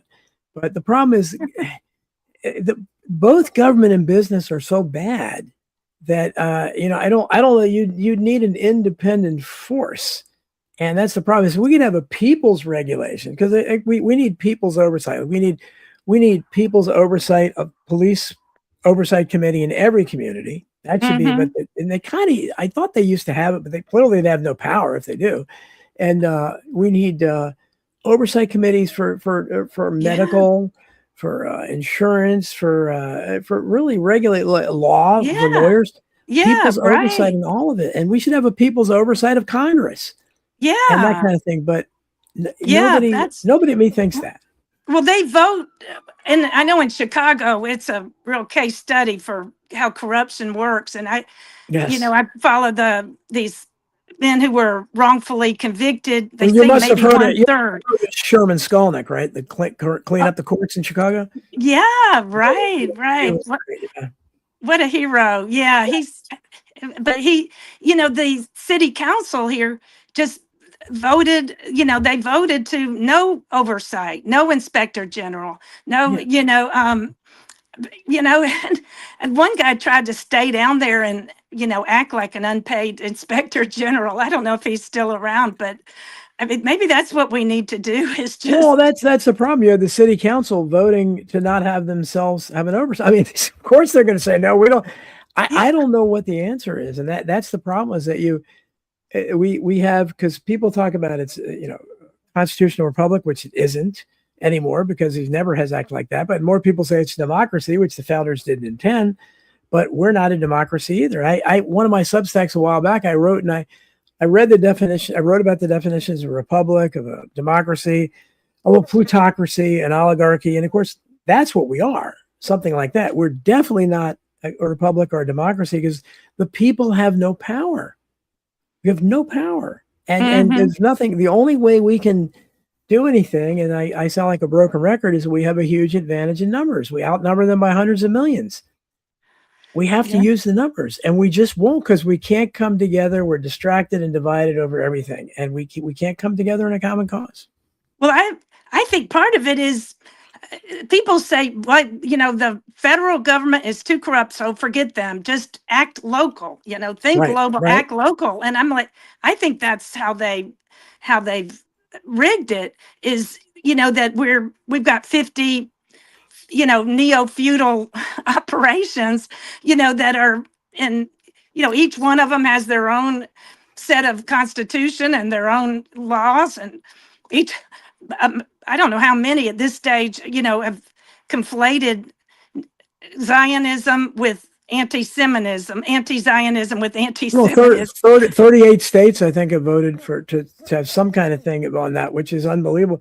Vince Agnelli says, start over like 1776. Yeah, one of Alex Jones's greatest slogans was the answer to 1984 is 1776. Whatever you think about Alex Jones, that's a great slogan. And if we could all get together to have that, wear a T-shirt with that, I mean, that's, Vince says that's called federalism doesn't work, doesn't. That's why when people, I used to be, constitutionalist. I still defend the Bill of Rights, but I'm more and more with the people that didn't want the Constitution. I'm more and more with Patrick Henry and people, George Mason, and people like that at the beginning who wanted to keep the Articles of Confederation because they really had decentralized power. Then each state was like a mini country, and they could decide for themselves. Because what happens is when they consolidate, especially happened after the Civil War, it becomes a powerful central government, and then it becomes this leviathan you can't fight. And that's what we are. Like you said, starting local. We do need to start local, but the problem is we're not successful there. I live near Loudoun County, which was the epicenter of the parent school board protests. They did nothing. They got nothing accomplished. There's still the same tyrants in there. They're still teaching critical race theory and transgender story hour and all that stuff. So, and one of the parents one of the guys that was objected to his daughter being raped in the bathroom by a transgender who obviously wasn't quite hadn't transitioned yet. Nothing happened to him. They arrested the father after the cops beat him up. That's local level. How much lower can we go than that? I mean, could that be like propaganda made up by the same people that said the welfare queen? My stepfather, neocon, used to quote this. So the welfare queen's got $125,000 a year. Well, that was made up. That was Reagan, right? But those kind of stories. Well, about I've seen videos. They had videos. I've seen the video of the father who made the speech and objected to his daughter being raped in the school bathroom, and they sicked the cops on him. They beat him up, and he was arrested. So it's and of course, none of the other parents came to his defense and tried to stop. And that's the problem. They don't work together. But Don, because you were said earlier, how could someone? I didn't realize that you were anti-feminist. Well, I'm not. I know. I'm anti maybe toxic feminism, but I don't. I want everybody to have equal rights, but I think that again, that's been. I mean, something like the Civil Rights Act. Obviously, I would have been for that in the day, but the problem is it birthed affirmative action and DEI and things that are still here all these years later. That everybody should be treated the same, subject to the same laws, the same rules. Right. Race shouldn't be mentioned on any application anywhere. Well, but it is. But see, it's interesting because that's what we need we need to put the civil rights movement back where it should have been. But I have one insight that, the people who stole the Promise software it was marketed through the, Raphael Ton, the military intelligence, and, William Casey and Meese. But, there was this famous letter through that the head of the Civil Rights Division of the Justice Department was marketing the Promise software, and Yeah. if you look at who's in the Civil Rights Division of the Justice Department, I think it's because I studied, organizational development and human resources, and, potentially you could just at administrative law level regulate the Justice Department, right? So that the Civil Rights Department isn't the one, and basically subverting democracy. That actually, I just saw, have you heard of Rodney Stitch? You've got to read Yes, Rodney yeah. Rodney, Stitch. I've heard Rodney Stitch. Yeah. He's great. Well, he has a book, Subverting America, Defrauding America, Hmm. and that's where I think, with all your knowledge of history and what really happened, that we should be able to develop a management plan, you know, Hmm. for, for honest management laws, right? For honest management of the government. That, like, my uncle worked for the federal, you know, uh, government, right? And it used to have a reputation of being the best the best place for, civil service, commissions and things, right? If it hadn't been corrupted by corrupt managers acting like neo-feudal. This was Helga LaRouche's insight today, and there are books on neo-feudalism. Is what we are now. It's just different kings. This manager versus that state, that king, and that's what I think is wrong about the states' rights ideas of that they end up going to war. Like, didn't it seemed like there was a problem, like, who gets Ohio River and what currencies are used in different Well, states, right? well, yeah, you would have different problems, but the problem is that the problem still is basically the fact that we have dishonest and corrupt leadership, where whatever it is. So I've said I'm different from most people. I I mean, I don't know if I'd be happier under it or not, but what we have in America now is we have what I call socialism without services. We pay taxes for a nanny to state grave. We pay taxes that which should finance a fully functioning socialist like France has or whatever, but we don't get any services at all, none. So we have the worst of both worlds. We have the laissez-faire services, which means nothing, and we have taxes for socialism. So if we went full-blown socialism, and we started having the service. I mean, that wouldn't necessarily be my favorite choice, but as long as it was the standard of living went up, I could support that. It's better than what we have now. And if we could go to free enterprise and get government regulation and everything out of it, that's fine. But the business world has to not be corrupt then. They have to, and that unfortunately they are corrupt, and they're going to want to pay the least wage possible. We know that. Without the minimum wage, they were not going to, they'll go back to child labor.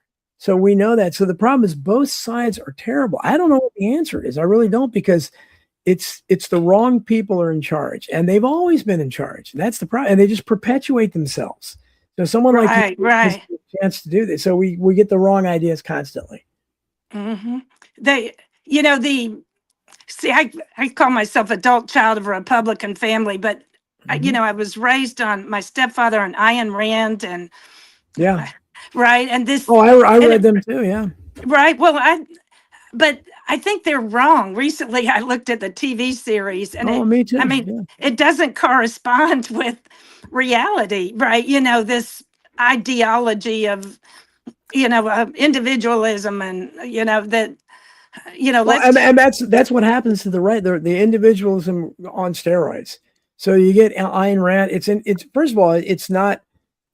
You can't equate it with Christianity, because she very famously said there's no, why should we have any reason to love our neighbor or help our neighbor, something like that. That was it's selfishness that yeah, they that call virtue of individualism. selfishness, right? Yes. It, like, they're parasites, and unions are parasites, or, and welfare is, you know, and people like me are, anybody who doesn't have a job. But I went to business school, and there had all sorts of, you're the idea of business is to help the consumers and, and be fair with employees. I mean, the best practices are that the net management not be, a corrupt Well, not just monopoly it's like power. Reagan destroyed the right, and I think Clinton destroyed the left. But the right now they have their own code words. The left has all their terminology, like their woke terminology. The right, one of their favorite ones is to call a couple of job creators, to call the rich job creator. How many jobs have you created? Yeah, I mean, crappy jobs. But again, nobody used to talk like that. And you're a couple of years older than me. So, but when I first started in the working world, I tell people stories about how the things we could get away with. And of course, I was complaining then because the World War II generation, I thought, oh, they're terrible, but they were softies compared to what the flower children became later. And when they started putting all these restrictions in, it used to be jobs would try to get people and they would talk about the benefits you got and everything and sell you on that. Now, a lot of jobs don't have any benefits or hardly any benefits. They change the hours, so you don't even necessarily have regular hours, and it's and nobody talks about it. And the left is dead. There is no labor movement. They don't talk about anything anymore. They don't care about they may talk about if they think not enough illegal immigrants are being hired or something, but they don't talk about wages for American citizens. They just don't. Right. Well, they infiltrated and basically got rid of the unions. And actually, there's no factory kind of jobs or whatever that that would support unions. And that's I got to see it from the inside through my stepfather, and he actually co-founded the Manhattan Institute with William Casey, which is, and I'm trying to. They are basically a money laundering operation for the Hold on a second, Tony. Can you? I can't. I got to tell Tony and Billy Ray how I can't access the Rumble chat. So he says there's pretty many people over there. Tony, can you put a message in the Rumble chat and tell them to come over to YouTube? I'm sorry because I stick on YouTube because I can see the chat here. I can't see the chat from Rumble. Maybe there's a way to do it, but it's beyond my pay grade. So tell them to come on over here because otherwise I'm not ignoring them. Let them know I'm not ignoring them. I can't see their chat. So I'd love to have more people here. But Yeah. I just first Chris Gray is again mentioned a good surreal surroundings. Good to see you. Mentioned that John Rappaport died recently. I don't know if anybody knew that. And that was he was a lot older than people thought. He was like 88. And so he lives a long life, but very sad. And John was on my show once. And I think then he stopped answering. So many people are on my show and then they don't answer my emails. And they wonder I have a complex. But I don't think people see emails. There's such a fire hydrant of stuff coming in, and depending on whether you're looking at your phone or your computer, or that I never see them. But John Rappaport was the first one to. I think he might be my only paid follower on Substack. Oh, really? That's an honor, boy. Well, because basically, people like you and I kind of started Substack, right? I think we kind of went there because we could talk about that thing you can't talk about on YouTube. And right. And I had seen him and David Martin in a documentary. Oh, David Martin, I know. DC Dave. Yeah, he came to one of my book signings years ago. Yeah, I know DC with Dave well. Is this? I don't know if it's DC Dave or is it the one that has all the patents on the vaccine? Like Fauci. Oh no! That's somebody a different. DC Dave. He's the one that wrote about Forrestal and a lot of other stuff. Yeah. Yeah, he's great. Yeah, that one. But yeah, they were. That's the first time I saw John Rappaport, and he was showing how if you magnify something 30 times, it didn't make sense. He was great. Rappaport was great, and he at the beginning of the PSYOP, he was the first one. I had him on early on, and but he again, I never had him on again because he wouldn't reply to me, and he did subscribe to me, I think, on Substack, but not a paid subscriber like you. That's amazing. But he, I think that he knew I was on Rents all the time, and there's so many, there's so many squabbles in the alt media, and he used to be on Rents all the time, and something happened there. And I guess he saw, well, he's on rent, so I can't answer him. I guess that's the only way I can figure, because it didn't make any sense to me, because I But love the guy. And I well, always he said it great was things hard about to. him. I mean, he started on Substack, but it's hard to follow anybody. Even you. I was today. I'm like, I don't know how I'm going to find. Am I going to go to Rumble? Am I find this show? But and luckily it popped Well, up. But if you subscribe to me on YouTube, you should get an automatic. So subscribe to my YouTube channel; it should automatically let pop you up know. on YouTube, and Yeah, it's not an that's easy. My YouTube address isn't easy. It's got numbers and stuff in it, so I don't remember it myself half the time. And I had no guests today, so I don't promote myself like I should, I guess. well, Christopher, you guys don't know where Christopher Berlin is either. I think I tried to get a hold of Christopher Berlin years ago, and he didn't answer me. I think he oh, lives he in would. Well, another country, I think. yeah, but I want to help you get people on here. This is what there's great people, and you just have to like chat with them. I talked to him once and I had to go onto his wife's Skype but his stories are the most interesting in that he was, persecuted for being persecuted. I mean, prosecuted because they tasered him in front of his family, and to shut him up, and then they prosecuted. To me, I'm going to follow all these people like Gary Webb and anybody who Sure. was Well, really killed for telling the truth. oh yeah, absolutely. Really, surreal surroundings. I'm sorry, I should have recognized that. That surreal surroundings is the name, I believe, of Karen Carpenter's new show. So that's Karen Carpenter. Congratulations on that. Look forward Is that to the original Karen Carpenter, or no? She died, right? of the Yeah, not of the that's amazing. Carpenters. No, that would be Mhm. amazing if I had her, but no, she died at a very young age of an eating disorder. So Mhm. thank you, Tony. I appreciate. Well, Tony, you can jump in here right now. The Yeah, come link's on there, buddy. in. You want to come in? I put the link in. Said to be a guest. I'll put it in again for you. This is the link. Come jump in. You can join us. Join the discussion. Okay, that's yes, that is Karen Carpenter. Okay, so I'm sorry. I know you as Karen, not Surreal, so I have to get used to calling you SS or something like that. But yeah, I appreciate you. And you have that. You have that old Democratic Party activist spirit that used to exist. That where you want to change things and you want to get people together. And the problem is the Democrats cannot get behind anything unless it's some really divisive cause like transgenderism or something like that. That they're not going to be able to get that many people around it. They can't. I don't care. I don't care about transgenders or any other group. I want to come together on the part of the people. That's all the Well, people, and base it on class. The mhm. people, 80% of the people are not making enough money to get Oh by. yeah, and Why can you do that? what they do. I think that they've been infiltrated and pushing the transgender thing. And our Truth Action Project, which you were on once.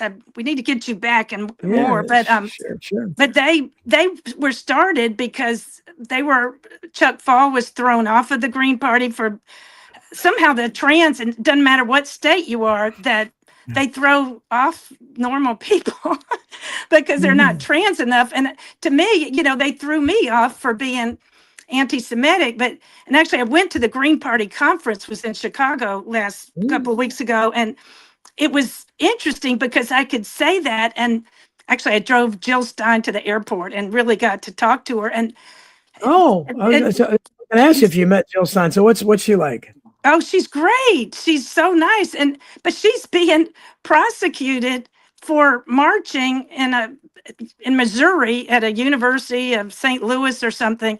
The police ran her over with their bicycle. And then now 2 years later, they're trying to prosecute her and put her in jail. And then What is she? How does she stand on Israel and Gaza? Has she talked about that? well, she was the only one to be anti Israel, right? To be like, Okay. yeah, they are killing people in Gaza. And like she was marching with the students who were all being beat up by, Okay, they'd good. infiltrate the police and beat them up.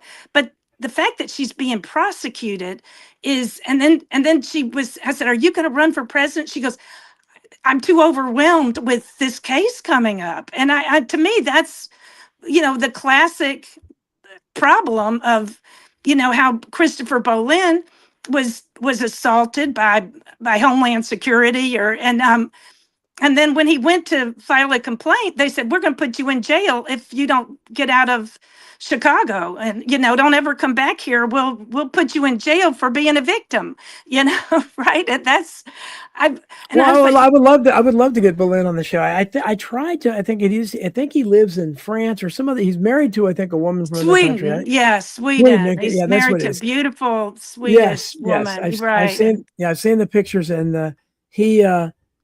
I don't know if he just doesn't want to do it, but I think well, no, he'd love to. Actually, the one I got to know him because I put on Facebook, this is probably 5 years ago, I'd like to interview people, and he responded, and he's like, nobody wants to interview me. He couldn't get any interviews if you anywhere. Have contact, right? If you have contact with, please hook him up with me. I'd love to. I'll reach. Yeah, I get him through. He did a lot of great work. I think he's the one that visited Pennsylvania about Flight 93 with a 9/11. I think he did, and he used to write. I don't know if it was American Free Press or the Spotlight, but we would have that in common. I'm pretty sure he wrote for them. Yeah, if I'm not mistaken. Well, that's what's interesting, because he was working for them when 9/11 happened, and then actually, I think then he got pushed out. Probably because he was, the fingerprints kept going back to that country we can't talk about, right? And I think that's why. That's something that's, again,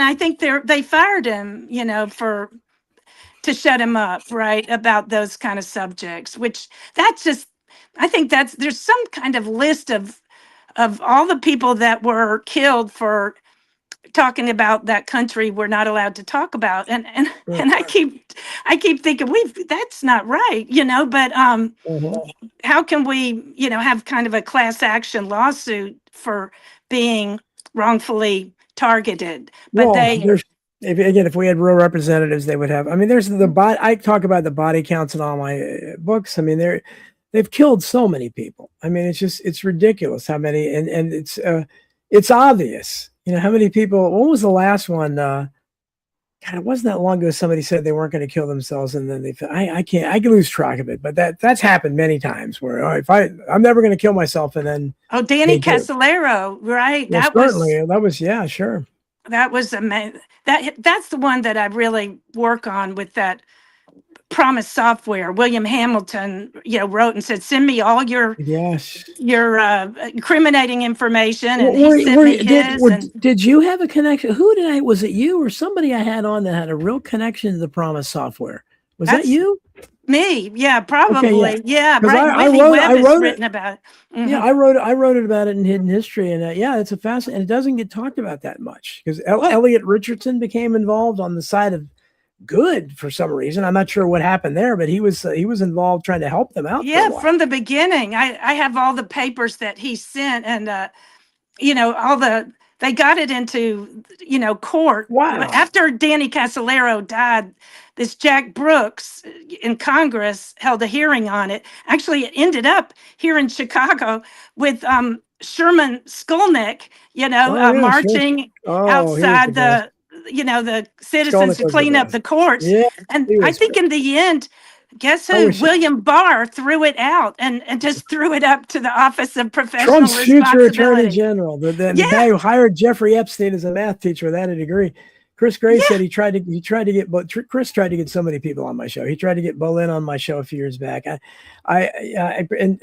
Vince said Danny Casolaro's father delivered me. You never told me that. Wow. Bring him on. Where's Vince? Why doesn't Vince come on here? Right? Come on, Vince. Vince, jump in on the link if you want to talk about Danny Casolaro's father delivering you. Jeez, I didn't know that. Yeah, right. Vince seems to know about this. And so you all live in this Washington area, which is that's why I want to go to Washington. Come to Washington. I tried to get Casolaro's brother for a while. I can't remember his name. Was outspoken about this, and he's a doctor in our area, but I think I couldn't get a hold of him or something. But he Oh yeah. Well, Angel Blue. I'm sorry to hear about your dad. Maybe it was his birthday the 19th. That's my birthday. So it's the August birthdays are everywhere. Oh yeah, LB Vince says his father was a pediatrician in Arlington. So that was. yeah, And there's yeah. White Well, Wolf. I'm White in Wolf touch appears on the with. scene. Oh, good. Okay, says common sense in this country died with Thomas Paine. Vince White will say, "Well, that's true. That's not just a play on words. Thomas Paine would be. I don't think it's any accident that Thomas Paine and Patrick Henry, who was kind of old, but they both kind of were. But those were the real revolutionaries were kept out. They didn't serve in the government. Thomas Paine ended up being shunned and."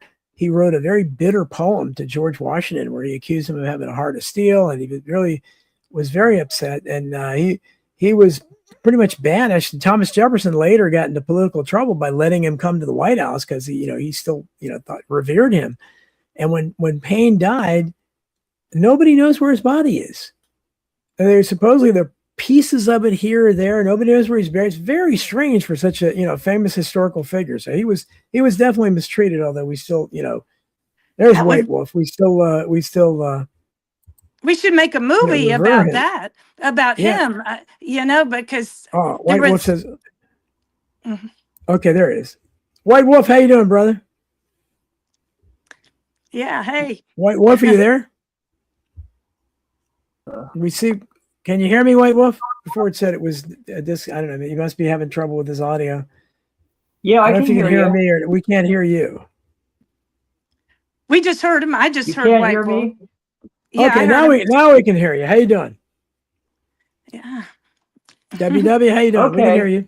I'm sorry, I was sleeping and I guess I missed most of the show. Well, you're better late than never. Good to have you here. But you were talking about Danny Casolero when I jumped on, and that means you were talking about the Franklin scandal, which is something that every American should know more about. Huh. I didn't know there was a connection. Of a vast iceberg. Wow. Absolutely. Well, the Franklin scandal, I wrote about it in Hidden History. Casolero was connected to the Franklin scandal? I don't think he was connected to that, was he?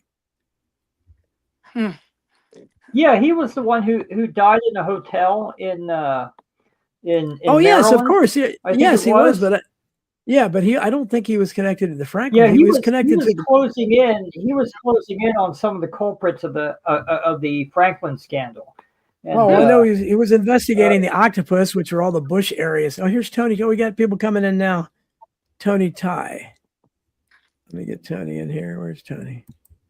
How you doing, Tony? Hey, Don, I'm having a good time. My little I hear you got a little one there. Congratulations! I know you're having fun with that. Two. He's about to be 2 next month. But I wanted to jump in. I was rocking him. He went to sleep. Thank goodness. He was a little fussy. I got him playing. We're having time. But I want to jump in. Your birthday's the 19th? Yes, sir. Of August? Yes. That's my wife's birthday. Oh, wow. Oh, fantastic. Yeah. She must be a wonderful person.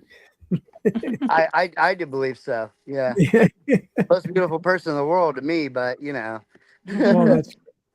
great. I love you, Don. I got to jump back out. I got to, keep on. Thank you, brother. Take care of those kids and enjoy them, man. Enjoy every minute because, man, it goes by fast. I tell you that, boy. Hug and kiss them all you can.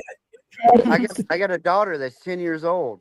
It went by faster than I could even imagine. And you don't have much longer, unfortunately, because the eye rolling is coming. So hug her all you can now because it's coming soon. And then then you're going to become the dumbest guy in the world. Boys are harder when they're younger, and girls are harder when they're older. That's my theory. That's exactly right. I would agree with you, brother. All right. Well, thanks for having me. I love Don. Thank you. Love you too. Thank you, man. Thank you. Okay, WW, go on. Didn't mean to interrupt you, but so the Casolero and his son were no, I'm not. I'm thinking of the guy that was investigating. What was that guy's name? No, you're thinking of the guy that was investigating the Franklin scandal. That was Casolaro was there was another guy that was, I can't think of his name, that died in a I plane know crash that. with his 8-year-old son. That That was wasn't plane Casolaro. crash What was that guy's name? with his son. I'm sure Chris Graves knows. He's I'm getting terrible on names, but he was investigating he was an investigator for he was Schmidt's the committee. detective who had been talking to what's her name, who I can't remember right now either. But Yeah. But yeah, no, that whole thing was connected. Gary Caradori. Thank you, Karen. Gary, it's very Casolaro Caradori. Gary Caradori. That was the guy that died in the plane crash with his 8-year-old son. That was looking in specifically to Franklin scandal. Yeah, but the common link is the military base that Casolari was investigating in California. Mm. Because there were links to a base in Nebraska, if I can remember, and there was a Satanist who was an officer at the base in California. Michael Aquino, the Michael Aquino, yeah. And he was at one of the places in California where one of the boys was at. I can't remember which one. Yes, yeah, he was accused. He was also tied in an indirect way to the McMartin preschool scandal. I talked about all that. I mean, these guys, they demonized the kids and that. It was unbelievable. The press was completely on the sides of the teachers. Oh yeah, and but they had to be. Every time you get into this stuff, you get nothing but resistance. The schools, the cops, the courts, and the legislatures, because they're all in on it. I mean, it's I'm sure it's more widespread than what we know, and it's probably sunk its tentacles into nearly all of the local school districts. It's horrid. I was reading a comment by Chris where she was talking about her high school in Oregon that was where these so-called tranny students were raping younger boys or whatever, and the school was trying to cover it up. Yeah. And it's like, gee, what a surprise. Yeah, well, in this case, the guy it was a girl in the bathroom, supposedly. And again, all I know is that there were angry parents, supposedly, but they weren't that many angry ones, because they didn't. And what Trump, one of the executive orders Trump signed was to get all that stuff out of the schools. No more critical race theory, no more transgender story hour, all that stuff. Yeah, but it's funny how but the schools just ignored them. The schools just ignored them. They just kept doing it. It's like, it's ridiculous.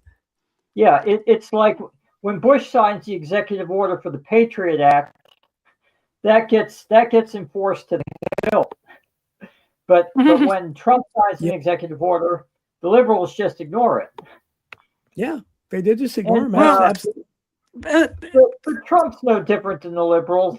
They're just all puppets in kabuki theater at this point, as far as I'm concerned. Well, they are. It's the Presidio base here. Thanks, Chris. Chris knows his stuff. Dave McGowan was investigating that too, and I wrote about it in Hidden History. But that guy Aquino, he served for decades. Now, you tell me how an open Satanist can be a colonel in I think it was the Air Force, and have all these charges against him, and they always, backed him up. I mean, this is the hideous charge that I think him and his wife were accused of doing terrible things to 3- and 4-year-olds, and just how does that work? Our military, what is first of all, I mean, I guess, I'm for freedom, but I just don't know if I'd want a Satanist as a military officer. I don't know. I think that's actually David Livingstone. Have you read any of him? He wrote about no, I'm talking about Harrison Livingstone. I'm thinking, no, I don't know that. David, there's a whole series of he's wrote a great book of white soldiers, Black Terror, white soldiers, and about fascism and the New Age. But he's got this series, Orca de Nova, where he's analyzed 2,500 years of this, the Illuminati, the Luciferian, roots of this. And I've got a friend that I try to talk about, let's regulate things. And he goes, you got to go back to Mazzini. And I mean, all these things have deep roots in this Satanism. But the commonality is they're covered up, right? That they're, because I think they're part of the military and intelligence or CIA, I think Epstein, right? People think when you get into the Epstein things with the hints of cannibalism and all that, I think that way, Karen Carpenter, everybody's coming at the last minute here. Good to see you, Karen. How you doing? Hey. How are you? Well, yeah, you mentioned Mazzini. I'm sure you're familiar with his letter, or Albert Pike's letter to Mazzini. Yeah, that was in 1870, where he talked about the 3 coming world wars, and now we're watching the third one unfold exactly as he predicted. With the Muslim world being enraged against the Christian world, and with the Jewish people as the fulcrum. Right, exactly. Wait, Karen, how you doing? You want to promote your show? Yeah, I have on my regular time is Tuesdays on Rumble and on YouTube. Karen muted maybe, or no, I can. You can't hear. I can hear her. You can't hear. I can't hear her. I hear her fine. Really? Okay, I don't. Yeah. My regular time what is about Tuesday. You, White Wolf? Can you hear her? White Wolf, can I you hear heard Karen for a minute, but now I can't hear her. Okay, I hear. Audience, let me know in the chat if you can't hear Karen. Okay, go ahead, Karen. I hear you fine. Okay, my regular time is Tuesdays at 8:30 or 8:30 Eastern, 5:30 Pacific. My next guest is Juliet Engel, who was sold into MK Ultra by her NSA parents. Yeah, by the chat hears you. Yeah. Huh. Weird. By Vito Polakis right now. Yeah. Of Laurel Canyon fame. She's written 3 or 4 books about her experience as an MK Ultra survivor, and cool. I think you'll really enjoy the show. And this topic is crucial or key. It ties right in with what you're talking about. She says she was in the same class at the Presidio as Michael Aquino, Phil Spector, Anton LaVey, and she were all in that first MK Ultra class together at the Presidio. She says. So it's going to be an interesting, great show. So that's Monday on my show, Surreal Surroundings. Okay, and where can people hear? You're going to put the link up for people? It's on Knights of the Storm channel. Oh, but, okay. But also, if you check this YouTube channel, my Surreal Surroundings, my new channel, there I am broadcasting on YouTube. So if you go there, you can subscribe and it'll broadcast. I think Don, I'm going to jump off. Maybe I can hear if I do something else. Okay, Ellen. Thank you, Ellen. Okay. Thanks. Thank you. Bye. I'm so sorry. I don't mean to cause trouble. No. I don't know why Ellen could. Everybody else could hear you. I don't know why she couldn't. That was weird. Yeah, and my first guest, and I want to thank the people who have supported me. Some people have been really great help. A handful of people, and Gard Goldsmith especially has been very helpful. And of course, Jason's helped me with the technical issues, and then a few other people have really. And you subscribe to my YouTube channel, so I thank you for that, Dawn. My new YouTube channel. My first guest was Dr. Ralph LaGuardia, who is an integrative functional medicine doctor. And then my second guest, she might be a good guest for you. She was Whitney Lavender, who is a double amputee. And she's really got a really inspirational story. She's very well wide awake and into a lot of these rabbit holes that we dig into, but she's just an amazing person, and she's competing in Miss Wheelchair USA very soon. She's Miss Wheelchair Tennessee, and it has nothing to do with beauty. It's all about you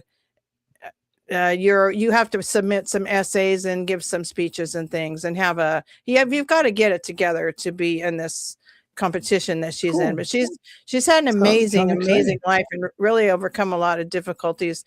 She'd probably be a really great guest for you. And then my last guest was fellow podcaster Algorithm, but Dr. Juliet Engel coming up, she would be great for you. Well, I appreciate it. That's great. Chris, I saw you jump in, and I tried to add you to the stage, but you disappeared for a good. Chris said he tried. Well, try again if you want. I don't know what happened there. But sometimes Yeah, and I live Will fairly Peskin, close to Fresno, and it was shocking when I was looking into Danny Casolaro and the Octopus of Global Control and that whole operation, that there was quite a lot of the activity was run through the Fresno airport, with the Fresno police being highly compromised, and then the military base, I think down in Riverside County or that area, and down in Southern California, I think it had to do with Native American property also, and there were yes, there was a Corazon reservation or something. There's I remember some weird stuff was going on there. I think it was a Corazon or something like. So again, somebody in the chat probably knows. But exactly. I was shocked that I live fairly close to where all this hub of activity was, and the police were in on all of this smuggling and drug running. They always are. Through the Central Valley. I grew up in a sleepy little 3,000 person town, but I hear that it was quite a drug hub. I had no idea, and I lived there, but that's what they say, that it was a great place to traffic drugs, maybe because it was kind of under the radar there. So yeah, I just wanted to say hello. Drug Alliance. I remember Gary Webb talking about that. Right. Corazon and the link to what's his name, the military guy that was tangential to Blandon. I can't remember his name right now.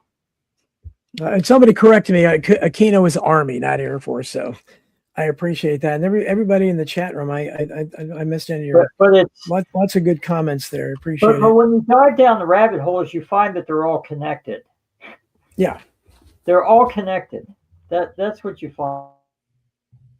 Yeah, well, that's why, my Substack today that I wrote was about Tucker Carlson and Candace Owens, which I've caught a lot of flack from people for, just sometimes because there's a part of me that's really naive, that I want to accept people at face value, and Tucker especially is really smooth. I mean, he can put out a Jimmy Stewart level sincerity, boy. He is.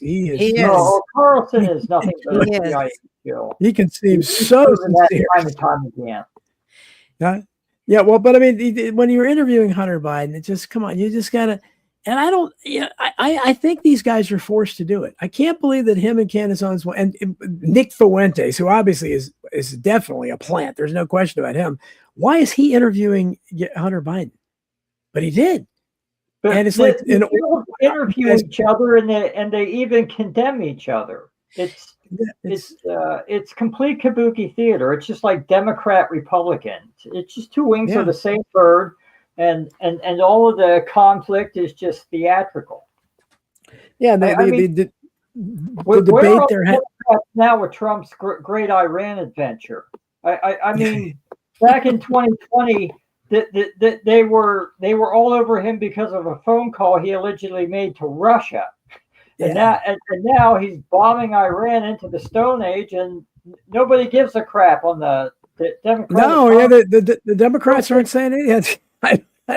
It doesn't make any sense. It's all out in the open now. I mean, anybody with two functioning brain cells can figure out what's going on at this point. Thank you, Angel Blue. I appreciate your It never ceases to be, I mean, I'll watch that debate because I'm interested in the Charlie Kirk case. I've had several episodes about this, and clearly I think it's a lot of parallels to JFK with Tyler Robinson and Oswald. But I don't really understand why she's doing it. I don't understand why this guy, Andrew Wilson, where he's coming from.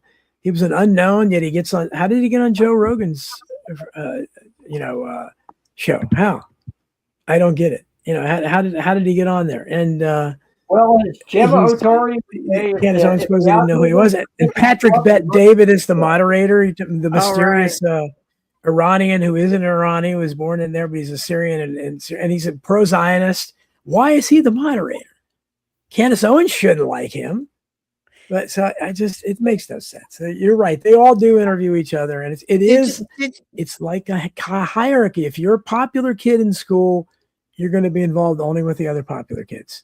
Did you see Oliver Stone with Patrick David, Oliver Stone and Sean Stone with Pat? They tried to kind of pin Patrick to the wall a little bit, but he's very squirmy.